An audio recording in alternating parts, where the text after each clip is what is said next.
Assalamualaikum warahmatullahi wabarakatuh. Selamat pagi teman-teman sekalian. Kembali lagi bersama saya Bang Widi. Pada pertemuan kali ini saya akan membahas tentang hubungan ya antara hawa dingin dengan kecemasan ya. Begini teman-teman ya. Kita pada akhir-akhir ini seringkali merasakan hawa yang dingin banget ya.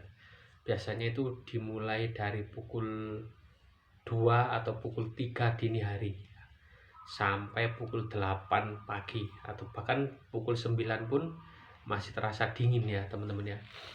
Ini adalah hal yang biasa ya, karena kita sudah memasuki bulan kemarau ya. Puncaknya itu di bulan Juli, Agustus, September ya. Oktober, November biasanya ada, tapi sudah mulai banyak angin ya. Sekarang dingin.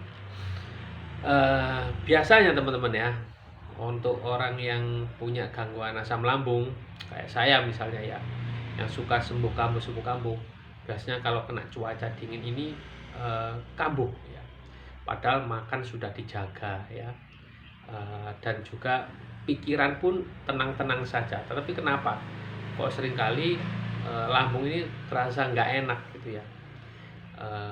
Itulah tadi teman-teman, memang ada hubungannya antara hawa dingin dengan asam lambung. Bagaimana korelasinya? Bagaimana pengaruhnya?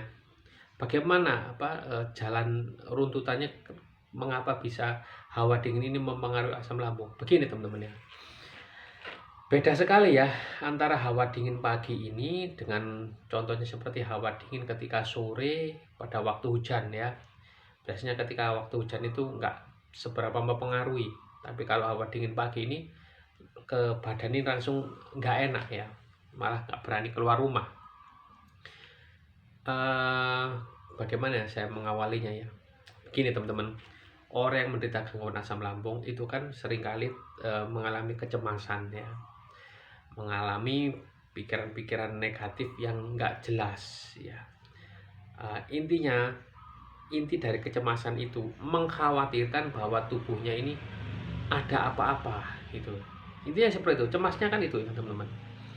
Ada apa-apa, barangkali ini ada apa-apa dengan paru-paru, dengan kerongkongan, dengan lambung ya, dengan jantung, dengan kepala yang keliengan, barangkali ada apa-apa.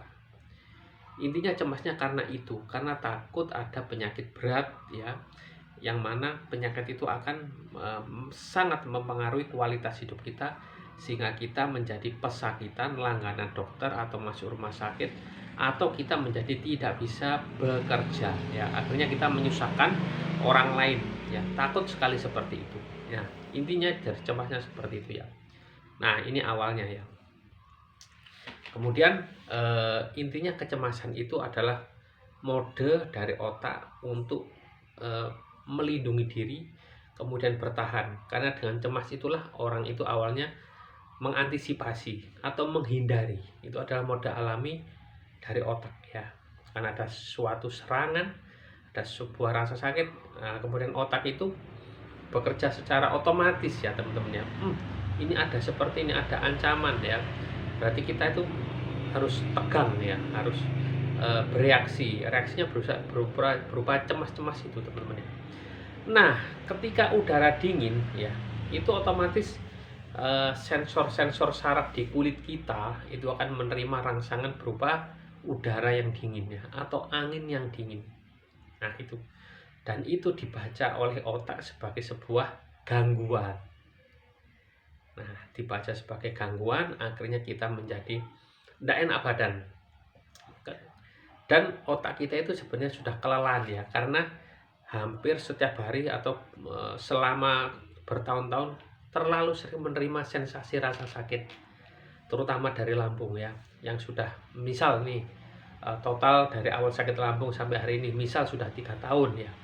Nah, selama 3 tahun itu kan ada aja ya, selama seminggu sekali atau 2 minggu sekali atau sebulan sekali atau seminggu 2 kali ya, itu terkena serangan lambung ya. Sembuh kambuh. Dan itu terbaca oleh otak ya. Otak terlalu sering menerima rasa sakit. Nah, ketika hawa dingin itu datang, nah itu dibaca pula sebagai sebuah rasa sakit, rasa tidak nyaman di tubuh. Nah, dari rasa tidak nyaman di tubuh ini menimbulkan sebuah reaksi di otak, akhirnya turun ya, seperti yang saya jelaskan pada sesi kemarin, bahwasanya otak dan lambung ini terhubung oleh saraf ya, dan itu berpengaruh kepada asam lambung. Asam lambung jadi nggak enak kalau dingin-dingin, mendadak sesak ya, mendadak mual ya, kemudian kepala keliengan ketika udara dingin datang. Nah itu ceritanya ya. Mungkin mohon maaf saya kurang rapi menjelaskannya, karena saya memang bukan ahli. Semua yang saya utarakan dari pengetahuan otodidak saya dalam tahun ke-7 saya menjalani sakit ini ya. Dan perlu nggak reaksi lambung karena hawa dingin ini kita cemaskan, kita khawatirkan? Nggak usah teman-teman. Caranya bagaimana? Cobalah keluar menemui matahari. Nah, hangatkan tubuh. Jika teman-teman malu ya berdiri di depan rumah atau duduk di depan rumah untuk caring ya, berjemur, itu kan butuh kekuatan mental juga ya untuk berjemur di depan rumah itu, karena kita akan disangka orang pesakitan ya, orang lemah gitu ya. Ya sudah, ambil sepeda goes atau ambil motor, carilah tempat yang lain yang lebih nyaman. Nggak usah lama-lama, cukup 5-10 menit sudah cukup teman-teman. Badan sudah menghangat atau mungkin sudah berkeringat, cukup untuk mengatasi itu semua ya. Tapi rata-rata itu biasanya di atas jam 8 ya teman-teman. Kalau masih jam 7 ya tetap masih dingin ya. Dan teman-teman hindari pula menghadapi udara dingin ini di luar rumah tanpa jaket ya. Rajin pakai jaket.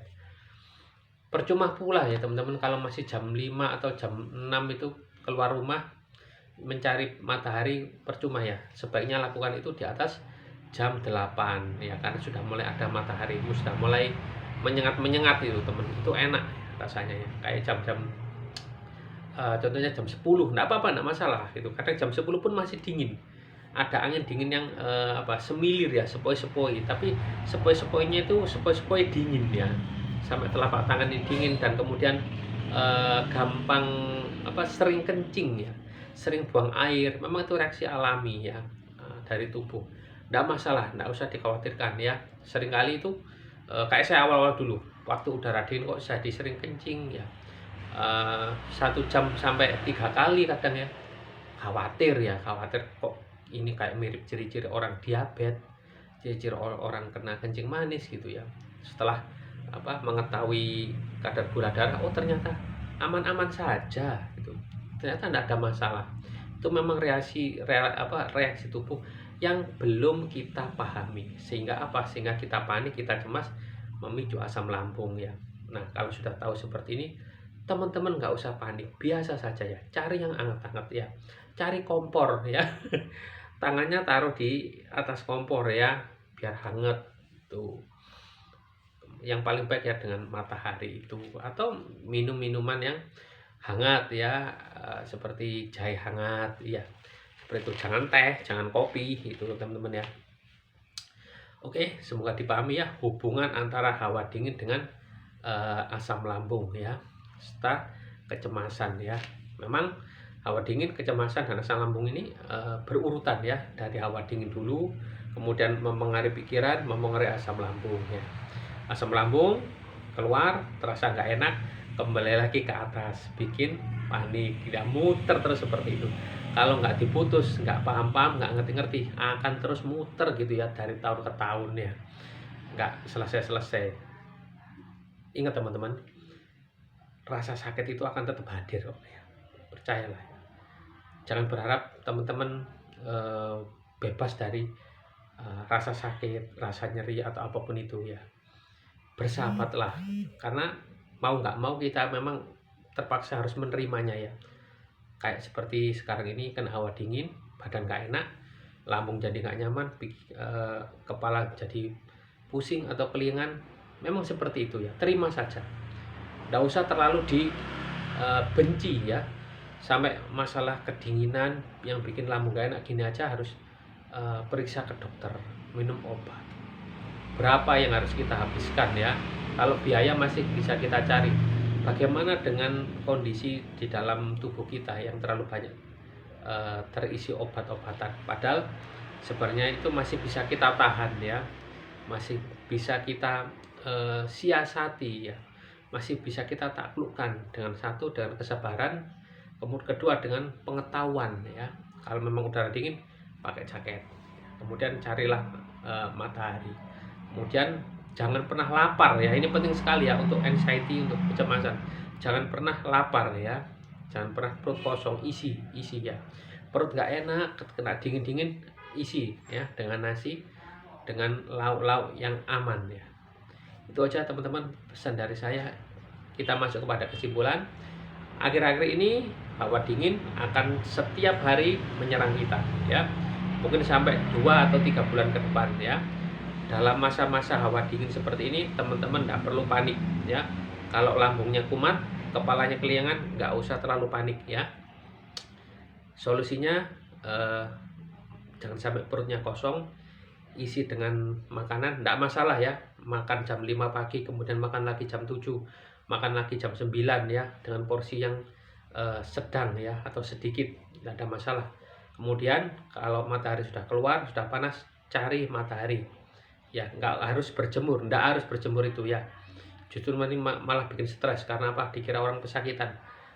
Ambil sepeda motor atau sepeda goes ya, itu keliling kampung kemana kayak gitu, yang penting kena matahari. Itu caranya ya. Dan jangan heboh, jangan suka mengeluh kepada orang rumah atau orang sekitar, saya kambuh karena hawa dingin. Cukup 1-2 kali aja, nggak usah terlalu lebay ya. Kalau sudah panas nanti nggak apa-apa kok, biasa lagi ya. Itu aja. Ya udah, itu aja teman-teman. Mohon maaf kalau kurang jelas. Kalau nggak jelas, putar lagi videonya. Makasih sudah menyimak. Wassalamualaikum warahmatullahi wabarakatuh. Salam sehat jiwa dan raga.